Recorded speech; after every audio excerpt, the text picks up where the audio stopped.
My apartment building only has 10 floors. So why did the elevator just open at the 11th? It was 2 a.m. I was coming back from a double shift, exhausted. I stepped into the elevator of my building, a classic pre-war high-rise.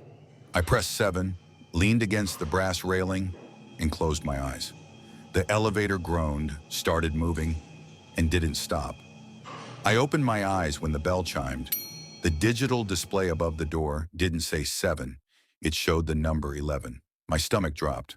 This building doesn't have an 11th floor. It's a flat-roofed 10-story block. The doors slid open with a heavy scrape. The hallway outside looked exactly like my floor. The same floral wallpaper, the same flickering light. But everything was mirrored. The apartment numbers were backwards. My door, 704, was on the wrong side of the hall. The air smelled like wet copper and old ozone. I should have stayed in the elevator.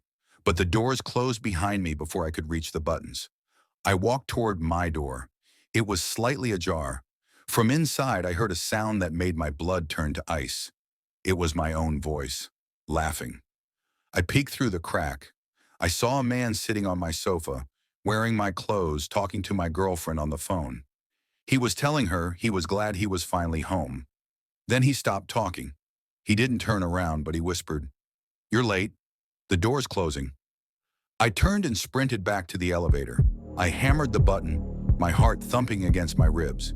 The hallway lights began to pop one by one, plunging the corridor into darkness. I looked back. The man, the version of me, was standing in the doorway. He wasn't running. He was just standing there, stretching. His limbs were growing too long, his neck cracking at an impossible angle. The elevator doors opened. I dived in and hit the G button so hard my knuckle bled. As the doors closed, a long, pale hand reached through the gap. I kicked it away, and the doors slammed shut. The elevator plummeted. It felt like it was falling for miles. When it finally opened, I was in the lobby. The security guard looked at me, confused. "You okay, Leo? You've been in there for 20 minutes." I didn't answer. I ran out into the street and didn't look back. I've been staying in a hotel for 3 days. I haven't called my girlfriend. I'm too afraid of who might answer. But this morning I looked in the bathroom mirror.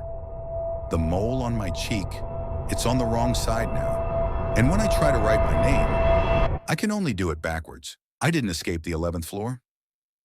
I think the other me did.